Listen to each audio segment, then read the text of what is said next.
Hello ಎಲ್ಲರಿಗೂ ಸಹ welcome to my channel. ನನಗೆ ನನ್ನ ಲಾಸ್ಟ್ನೇ ಮೂವಿ ಎಕ್ಸ್ಪ್ಲನೇಷನ್ ಇದು ಅಂತ ಹೇಳ್ತೀನಿ. ಯಾಕೆ ಅಂದರೆ ಇನ್ನು ಮುಂದೆ ಈ ಚಾನಲ್ನಲ್ಲಿ ಎಕ್ಸ್ಪ್ಲನೇಷನ್ ವಿಡಿಯೋಗಳು ಬರೋದಿಲ್ಲ. ಬದಲಿಗೆ ಬೇರೆದಾದಂಥ ಇನ್ನೊಂದು ಕಂಟೆಂಟನ್ನು ರೆಡಿಯನ್ನು ಮಾಡ್ತಾ ಇದ್ದೀನಿ. ಅದೇ ಕಂಟೆಂಟನ್ನು ತಗೊಂಡು ನಾನು ನಿಮ್ಮ ಮಧ್ಯೆ ಬರ್ತೀನಿ. ಕನ್ನಡದಲ್ಲಿ ಅಂಥ ಒಂದು ಕಂಟೆಂಟು ಬಂದಿಲ್ಲ ಅಂತ ಅಂದ್ಕೊಂಡಿದ್ದೀನಿ. ಯಾಕೆ ಅಂತಂದರೆ ಅಂಥ ಡಿಸ್ಟ್ರಿಬ್ಯೂಷನನ್ನು ಯಾರು ಕೂಡ ಮಾಡಿಲ್ಲ ಅಂತ ಅಂದ್ಕೊಂಡಿದ್ದೀನಿ. ಯಾಕೆ ಅಂತಂದರೆ ಈ ಪ್ರಯತ್ನವನ್ನ ಮಾಡ್ತಾ ಇದ್ದೀನಿ ಕೂಡ. ನನಗೆ ಅದು ಯಾವ ರೀತಿ ಕಂಟೆಂಟ್ ಅಂತ ಇನ್ನೊಂದು 2-3 ದಿವಸದಲ್ಲಿ ಒಂದು ಟೀಸರ್ ರೀತಿಯಾದಂಥ ಒಂದು ವಿಡಿಯೋ ಕ್ಲಿಪ್ಪಿಂಗನ್ನು ಈ ಚಾನಲ್ನಲ್ಲಿ ನಾನು ಬಿಡ್ತೀನಿ.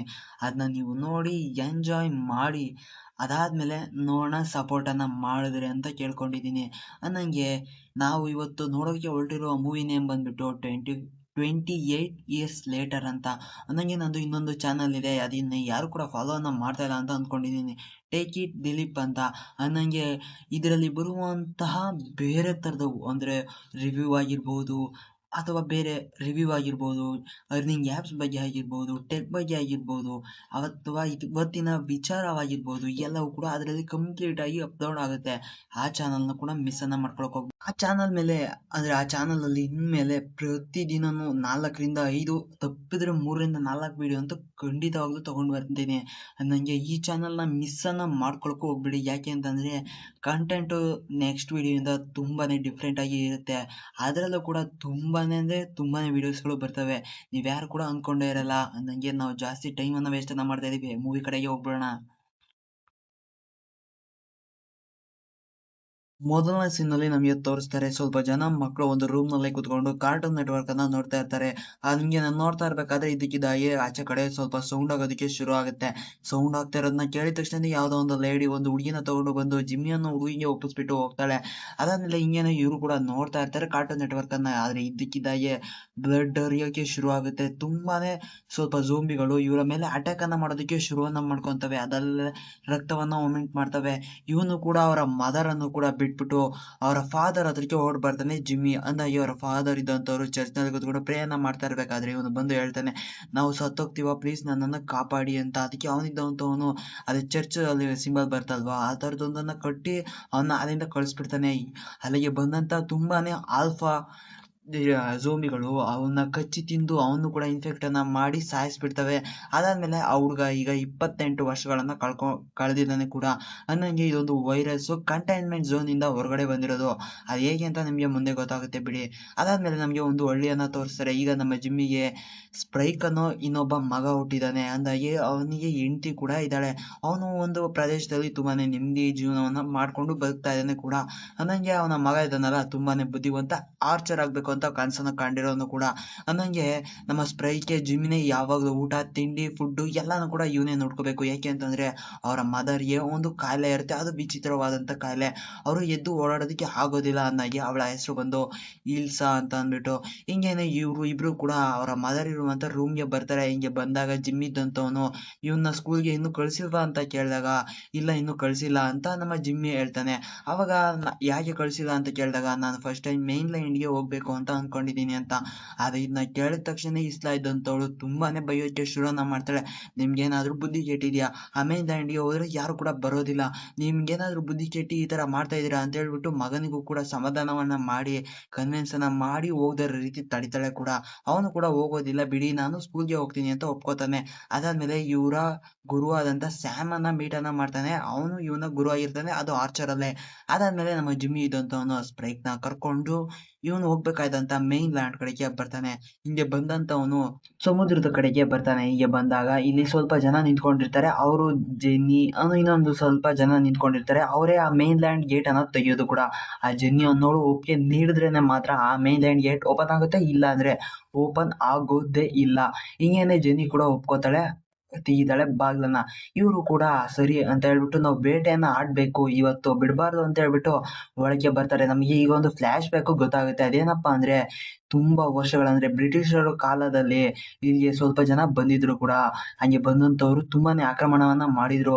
ಅದಲ್ದಲ್ಲ ಇವರು ನಡ್ಕೊಂಡು ಬರ್ತಾ ಇದಾರಲ್ವಾ, ಸೇತುವೆ ಇಂದಿನ ಕಾಲದಲ್ಲಿ ಹೋಗ್ತಾ ಹೋಗ್ತಾ ಇದ್ದಕ್ಕಿದ್ದಾಗೆ ಪೂರ್ತಿಯಾಗಿ ಆ ಸೇತುವೆ ನಡೆದಾಡೋಕ್ ಆಗದೆ ಇರೋ ರೀತಿ ಮುಚ್ಚಿ ಹೋಗ್ಬಿಡುತ್ತಂತೆ. ಈಗ ಇವ್ರು ಬಂದಿದ್ದಾರೆ, ಈಗ ವಾಪಸ್ ಹೋಗ್ಬೇಕು ಅಂತಂದ್ರೆ ಆ ಸೇತುವೆ ಕಾಣಿಸೋದಿಲ್ಲ, ಅದು ಮುಚ್ಚಿ ಹೋಗ್ಬಿಡುತ್ತೆ. ಅದಲ್ದಲೆ ಇಲ್ಲಿ ತುಂಬಾನೇ ಜನ ಸತ್ತೋಗಿದ್ದಾರೆ. ಅದಲ್ದಲೆ ತುಂಬಾನೇ ಜನ ಆಲ್ಫಾ ವೈರಸ್ಗೆ ಅಡಿಕ್ಟ್ ಆಗಿ ಸತ್ತೋಗಿಲ್ಲ, ಬಟ್ ಝೋಂಬಿಗಳ ರೀತಿ ಒದ್ದಾಡ್ತಾ ಇದಾರೆ ಕೂಡ. ಅನ್ನಂಗೆ ಈಗ ಅದೇ ರೀತಿ ಈಗಲೂ ಕೂಡ ಬರ್ಬೋದು ಅಂತ ಒಂದು ಇನ್ಫಾರ್ಮೇಶನ್ ಮೇಲೆ ಇವನ್ಗೆ ಆರ್ಚರ್ ಅನ್ನ ಕಳಿಸ್ತಾ ಇರೋದು ಅದು ಜಿಮ್ಮಿ. ಹಂಗೇನೆ ನೋಡ್ಕೊಂಡು ಮುಂದೆ ಬಂದಾಗ ಕಾಡಿನ ಒಳಗಡೆ ಒಂದು ಆಲ್ಫಾ ವೈರಸ್ಗೆ ಒಳಗಾಗಿರೋ ವ್ಯಕ್ತಿ ಬರ್ತಾನೆ. ಹಿಂಗೇನೆ ಬಂದಾಗ ಅವನು ಇದ್ದಕ್ಕಿದ್ದಾಗೆ ಹೇಳೋಕೆ ಶುರುವನ್ನ ಮಾಡ್ತಾನೆ. ಅವರ ಗಂಟಲಿಗೆ ಹೊಡೆದ್ರೆ ಮಾತ್ರನೇ ಅವ್ರು ಸಾಯೋದು, ಇಲ್ಲಾಂದ್ರೆ ಅವ್ರು ಸಾಯೋದಿಲ್ಲ. ತಗೋ ತಗೋ ಟೇಕ್ ಅನ್ನ ತಗೋ, ಬಿಡ್ಬೇಡ, ಊಟನ ಮಾಡ್ಬಿಡು, ಅಂದ್ರೆ ಬಾಣವನ್ನ ಬಿಟ್ಬಿಡು ಅಂತ. ಅವನು ಕೂಡ ಬಂದಂತವನು ಸಿಕ್ಕ ಹುಳಗಳನ್ನ ತಿನ್ನೋಕೆ ಶುರುವನ್ನ ಮಾಡ್ತಾನೆ. ಹಿಂಗೇನೆ ತಿಂತಾ ಇರ್ಬೇಕಾದ್ರೆ ಹಿಂದೆ ಇನ್ನೊಂದು ಆಲ್ಫಾ ವೈರಸ್ ಬರೋಕೆ ಶುರು ಆಗುತ್ತೆ. ಇವನು ಕೂಡ ಬಾಣವನ್ನ ಬಿಟ್ಟು ಆ ಆಲ್ಫಾ ವೈರಸ್ಗೆ ಒಳಗಾದಂತ ವ್ಯಕ್ತಿನ ಸಾಯಿಸ್ತಾನೆ. ಅದಲ್ದಲೆ ಹಿಂದೆ ಒಬ್ಬ ಬಂದ ಅಲ್ವಾ, ಅವನಿಗೆ ಅವರ ಫಾದರ್ ಆದಂತ ಜಿಮ್ಮಿ ಬಾಣಗಳನ್ನ ಹೊಡೆದು ಸ್ಮ್ಯಾಶ್ ಅನ್ನ ಮಾಡ್ತಾರೆ. ಅದಲ್ದಲೆ ಇನ್ನು ತುಂಬಾನೇ ಆಲ್ಫಾ ವೈರಸ್ಗಳು ಬರ್ತವೆ, ಬಟ್ ಎಲ್ಲವನ್ನು ಕೂಡ ಬಾಣದಿಂದ ಹೊಡೆದು ಸಾಯಿಸಿ ಇವರು ಕೂಡ ಮುಂದಕ್ಕೆ ಬರ್ತಾರೆ. ಹಿಂಗೇನೆ ಮುಂದಕ್ಕೆ ಬಂದಾಗ ಇನ್ನು ಸ್ವಲ್ಪ ಮುಂದಕ್ಕೆ ಬರ್ತಾರೆ ಕೂಡ. ಹೀಗೆ ಮುಂದಕ್ಕೆ ಬಂದಾಗ ತುಂಬಾನೇ ಜಿಂಕೆಗಳು ಓಡೋದಕ್ಕೆ ಶುರುವನ್ನ ಮಾಡ್ತವೆ. ಅನ್ನಂಗೆ ಇಲ್ಲಿರುವಂತ ಸ್ವಲ್ಪ ಜಿಂಕೆಗಳು ಆಲ್ಫಾ ವೈರಸ್ಗೆ ಕನ್ವರ್ಟ್ ಆಗಿದಾವೆ. ಅದಲ್ದಲೆ ಇವರು ಒಂದು ಮನೆ ಕಾಣುತ್ತೆ, ಆ ಮನೆ ಒಳಗೆ ಏನಿರ್ಬಹುದು ಅಂತ ನೋಡೋದಕ್ಕೆ ಒಳಕ್ಕೆ ಬರ್ತಾರೆ. ಯಾವುದೋ ಒಂದು ಬಾಡಿಯಿಂದ ಬ್ಲಡ್ ಸೋರ್ತಾನೆ ಇರುತ್ತೆ. ಇವರು ಕೂಡ ಏನಿರ್ಬಹುದು ಅಂತ ಹೇಳ್ಬಿಟ್ಟು ತುಂಬಾನೇ ಕ್ಯೂರಿಯಾಸಿಟಿ ಆಗಿ ಒಳಗೆ ಬರ್ತಾರೆ ಕೂಡ. ಬಂದಾಗ ಇವರಿಗೆ ಅನ್ಕೊಂಡಿದ್ದ ಒಂದು ಕಾಣಿಸೋದಕ್ಕೆ ಶುರು ಆಗ್ಬಿಡುತ್ತೆ. ಅದೇನಪ್ಪಾ ಅಂದ್ರೆ ಯಾರೋ ಒಬ್ಬ ವ್ಯಕ್ತಿನ ಒಂದು ಕಾಗೆ ಕಚ್ಕೊಂಡು ತಿಂತಾ ಇದೆ ಅವನ ದುರ್ಮಾಂಸವನ್ನ. ಹಿಂಗೇನೆ ತಿಂತಾ ಇರ್ಬೇಕಾದ್ರೆ ಆ ಕಾಗೆ ಎದ್ದು ಓಡೋಗ್ಬಿಡುತ್ತೆ. ಅನ್ನಂಗೆ ಇವನು ಆಲ್ಫಾ ವೈರಸ್ಗೆ ಕನ್ವರ್ಟ್ ಆಗಿ ಸತ್ತಿಲ್ಲ, ಬದಲಿಗೆ ಬದುಕಿದಾನೆ ಕೂಡ. ಅನ್ನಂಗೆ ಇವನ್ನ ಇಲ್ಲಿ ಯಾರು ಹೊಡೆದಾಕಿದ್ರು ಅನ್ನೋದು ನಮ್ಮ ಜಿಮ್ಮಿಗೆ ಗೊತ್ತಿಲ್ಲ. ಆದ್ರೆ ಅವನು ಇದ್ದಕ್ಕಿದ್ದಾಗೆ ಅಂದ್ರೆ ಎಚ್ಚರಿಕೆ ಆಗ್ಬಿಟ್ಟು ಅಳ್ಳಾಡೋದಕ್ಕೆ ಶುರುವನ್ನ ಮಾಡ್ಕೊಂಡ್ಬಿಡ್ತಾನೆ ಬಾಡಿನ. ಹಿಂಗೇನೆ ಅಳ್ಳಾಡ್ತಾ ಇರ್ಬೇಕಾದ್ರೆ ನಮ್ಮ ಸ್ಪ್ರೈಕ್ ಹೇಳ್ತಾ ಇದ್ದಾನೆ, ನಮ್ಮ ಜಿಮ್ಮಿ ಆದಷ್ಟು ಬೇಗ ಇವನಿಗೆ ಹೊಡಿಯಿಲ್ಲ ಅಂದ್ರೆ ನಮ್ಮನ್ನೇ ಇಳಿದು ಬಂದು ಕಚ್ಚಿ ತಿಂದು ಸಾಯಿಸ್ಬಿಡ್ತಾನೆ ಅಂತ. ಆದ್ರೆ ಅವನಿಗೆ ಆಗ್ತಾ ಇಲ್ಲ. ಆದ್ರೂ ಕೂಡ ಇವನಿಗೆ ಹೇಳ್ತಾ ಇದ್ದಾನೆ, ಬೇಗ ಹೊಡಿ, ಇಲ್ಲ ಅಂದ್ರೆ ನಾವೆಲ್ಲ ಸತ್ತೋಗ್ಬೇಕಾಗುತ್ತೆ ಅಂತ. ಹೊಡಿ ಹೊಡಿ ಬೇಗ ಬಡ್ಡಿ ಅಂತ ಹೇಳ್ತಾನೆ. ಅದಕ್ಕೆ ಅವನು ಕೂಡ ಮನ್ಸನ್ನ ಗಟ್ಟಿಯಾಗಿ ಹಿಡ್ಕೊಂಡು ಬಾಣವನ್ನ ಬಿಟ್ಟೇ ಬಿಡ್ತಾನೆ. ಹಿಂಗೆ ಬಿಟ್ಟಿದ ತಕ್ಷಣ ಅವನು ಕೂಡ ಸತ್ತೋಗ್ಬಿಡ್ತಾನೆ. ಅದಲ್ಲದೆ ತಲೆಗೆ ಹೊಡೆದಿದ್ ಕಾರಣ ಅವನಿಗೆ ಯಾವುದೇ ಕಾರಣಕ್ಕೂ ಬದುಕಿರೋಕೆ ಸಾಧ್ಯನೇ ಇಲ್ಲ. ಇನ್ನೇನಿದೆ, ನಮ್ಮ ಜಿಮ್ಮಿ ಇದ್ದಂತವನು ಮತ್ತೆ ವಾಪಸ್ ಕರ್ಕೊಂಡು ಹೋಗ್ತಾನೆ. ಅಂದಂಗೆ ಇವ್ರಿದ್ದಂತ ಒಂದು ಲ್ಯಾಂಡ್ ನಲ್ಲಿ ಒಂದು ದೊಡ್ಡ ಫಂಕ್ಷನ್ ಏರ್ಪಾಡಾಗ್ತಾ ಇದೆ ಕೂಡ.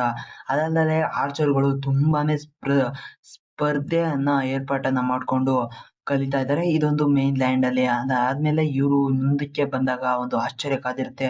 ಇಲ್ಲಿ ತುಂಬಾನೇ ಅಂದ್ರೆ ತುಂಬಾನೇ ಜಿಂಕೆಗಳನ್ನ ಸುಟ್ಟು ತಿಂದು ಕರುಗಳನ್ನ ಮಾಡಕ್ ಬಿಟ್ಟಿರ್ತಾರೆ. ಅದಲ್ಲದೆ ಒಂದು ತಲೆಯನ್ನು ಕೂಡ ಮೇಲಕ್ಕೆ ಇಟ್ಟೋಗಿರ್ತಾರೆ. ಅದನ್ನ ನೋಡಿ ಇವ್ರಿಗಂತೂ ತುಂಬಾನೇ ಶಾಕ್ ಆಗ್ಬಿಡುತ್ತೆ. ಯಾಕೆ ಅಂತಂದ್ರೆ ಅಷ್ಟೊಂದು ಬ್ರೂಟಲ್ ಆಗಿ ಸಾಯಿಸಿ ಹೋಗ್ಬಿಟ್ಟಿರ್ತಾರೆ ಅವರು. ಅದಾದ್ಮೇಲೆ ಇವರು ಕೂಡ ಇದ್ದಕ್ಕಿದ್ದಾಗೆ ಮುಂದಕ್ಕೆ ಬರ್ತಾರೆ. ಅದನ್ನ ನೋಡ್ಬಿಟ್ಟು ಮುಂದಕ್ಕೆ ಬರ್ತಾರೆ. ಇವ್ರ ಕೈಲೇನು ಮಾಡಕ್ ಆಗೋದಿಲ್ಲ ಅಲ್ವಾ. ಮುಂದಕ್ಕೆ ಬಂದಾಗ ಗೊತ್ತಾಗುತ್ತೆ ಇಲ್ಲಿ ತುಂಬಾನೇ ಆಲ್ಫಾ ವೈರಸ್ಗಳು ಇದಾವೆ ಅಂತ. ಅನ್ನಂಗೆ ಇವ್ರು ಬಟ್ಟೆ ಏನು ಹಾಕೋದಿಲ್ಲ, ಬದಲಿಗೆ ಮನುಷ್ಯನ ಕಚ್ಚಿ ತಿಂದು ಪೂರ್ತಿಯಾಗಿ ಏನು ಕೂಡ ಬಿಡದಂಗೆ ತಿಂದು ಸಾಯಿಸ್ಬಿಡ್ತವೆ. ಇವ್ರನ್ನ ನೋಡ್ತಿದ್ದಂಗೆನೆ ಎಲ್ಲ ಆಲ್ಫಾ ವೈರಸ್ಗೆ ಒಳಗಾದಂತವ್ರು ಓಡ್ ಬರಕ್ಕೆ ಶುರುವನ್ನ ಮಾಡ್ಕೋತಾರೆ. ಇವ್ರು ಕೂಡ ಏನ್ ಕಮ್ಮಿ ಇರೋದಿಲ್ಲ, ಬಾಣಗಳನ್ನ ಹೊಡೆದು ಒಬ್ಬೊಬ್ಬರನ್ನು ಕೂಡ ಸಾಯಿಸ್ತಾನೆ ಇರ್ತಾರೆ. ಬಟ್ ಆದ್ರೆ ಅದು ಆಗೋದಿಲ್ಲ. ಇವ್ರು ಹಿಂಗೇನೆ ಮಾಡ್ಕೊಂಡು ಅದೇ ಮನೆ ಇತ್ತು ಅಲ್ವಾ, ಆ ಮನೆ ಒಳಗೆ ಬಂದ್ಬಿಡ್ತಾರೆ. ಮನೆ ಒಳಗೆ ಬಂದಂತವ್ರು ಹೇಗೋ ಪ್ರಯತ್ನವನ್ನ ಮಾಡಿ ಅಟ್ಟದ ಮೇಲೆ, ಅಂದ್ರೆ ನಮ್ಮ ಸ್ಟೈಲ್ ಅಲ್ಲಿ ಅಟ್ಟದ ಮೇಲೆ ಹೋಗಿ ಕುತ್ಕೊಬಿಡ್ತಾರೆ. ಅದಾದ್ಮೇಲೆ ಆಲ್ಫಾ ವೈರಸ್ಗಳು ಕೂಡ ತುಂಬಾನೇ ಹುಡುಕ್ತವೆ, ಬಟ್ ಸಿಗೋದಿಲ್ಲ. ಅದಾದ್ಮೇಲೆ ಬೆಳಗ್ಗೆ ಆಗಕ್ಕೆ ಇನ್ನೇನು ಸ್ವಲ್ಪ ಹೊತ್ತು ಟೈಮ್ ಇರುತ್ತೆ ಅಷ್ಟೇನೆ. ಈಗ ನಮ್ಮ ಜಿಮ್ಮಿ ಇದ್ದಂತವನು ಹೇಳ್ತಾ ಇದ್ದಾನೆ, ಇವರ ಕೈಗೆ ನಾವೇನಾದ್ರೂ ಸಿಕ್ಕಿದ್ರೆ ನಮ್ಮ ಒಂದೇ ಒಂದು ಚೂರು ಕೂಡ ಮಾಂಸ ಉಳಿಯೋದಿಲ್ಲ, ಹಂಗೆ ತಿಂದು ಹಾಕ್ಬಿಡ್ತಾರೆ ಅಂತ. ಅದಾದ್ಮೇಲೆ ಇದ್ದಕ್ಕಿದ್ದಾಗೆ ಕತ್ಲೆ ಆಗ್ಬಿಡುತ್ತೆ. ಕತ್ಲೆ ಆದ್ಮೇಲೆ ಇವ್ರು ಇದೇ ಒಳ್ಳೆ ಟೈಮು, ನಾವು ನಮ್ಮ ಊರಿಗೆ ಹೋಗೋದಕ್ಕೆ ಅಂತ ಅನ್ಕೊಂತಾರೆ. ಬಟ್ ಇವ್ರು ಮನ್ಕೊಂಡ್ ಇರ್ಬೇಕಾದ್ರೆ ಇದ್ದಕ್ಕಿದ್ದಾಗೆ ಒಂದು ಕೆಟ್ಟ ಕನ್ಸು ಬಿದ್ದಿದ್ ಕಾರಣ ಇಲ್ಲಿರುವಂತ ಸ್ವಲ್ಪ ಜಿಂಕೆಗಳು ಓಡೋದಕ್ಕೆ ಶುರುವನ್ನ ಮಾಡ್ಕೋತವೆ.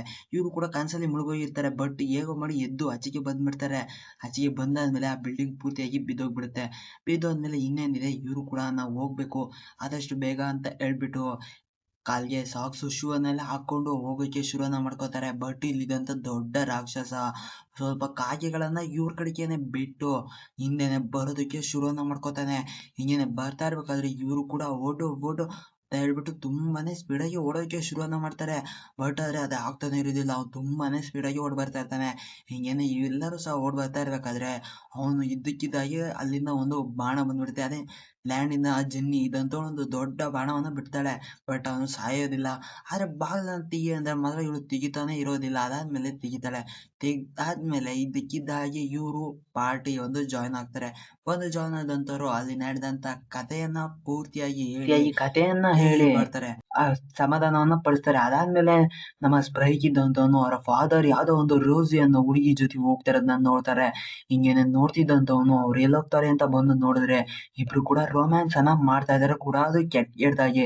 ಅದಾದ್ಮೇಲೆ ಇವನು ಅದನ್ನ ನೋಡಿ ಅವರ ಆರ್ಚರ್ ಫಾದರ್ ಆದಂತ ಸ್ಯಾಮ್ ಹತ್ರಕ್ಕೆ ಬರ್ತಾರೆ. ಹಿಂಗೆ ಬಂದು ಕೇಳ್ತಾನೆ, ಅವರು ನಿಮ್ಗೆ ಎಷ್ಟು ವರ್ಷದಿಂದ ಗೊತ್ತು ಅಂತ ಹಿಂಗೆ ಕೇಳಕ್ಕೆ ಶುರುವನ್ನ ಮಾಡ್ತಾನೆ.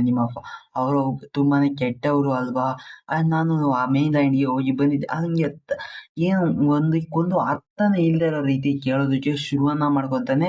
ಅದನ್ನ ಕೇಳಿ ಇವನು ಕೂಡ ಏನಾಗಿದೆ ನಿಮ್ಗೆ, ಹೋಗಿ ಮಲ್ಕೋ ಹೋಗು ಅಂತ ಹೇಳ್ಬಿಟ್ಟು ನಮ್ಮ ಸ್ಪ್ರೈಕ್ ನ ಸ್ಯಾಮ್ ಇದ್ದಂತವನು ಅಲ್ಲಿಂದ ಕಳಿಸ್ಬಿಡ್ತಾನೆ. ಹಿಂಗೇನೆ ಕಳ್ಸಾದ್ಮೇಲೆ ಬೆಳಿಗ್ಗೆ ಆಗುತ್ತೆ. ಆದ್ರೆ ಬೆಳಿಗ್ಗೆ ಆಗಿರೋದಿಲ್ಲ. ನಮ್ಮ ಈಸ್ಲಾ ಇದ್ದಂತವಳು ಕನ್ಸನ್ನ ಕಾಣ್ತಾ ಇರ್ತಾಳೆ ಅಷ್ಟೇನೆ.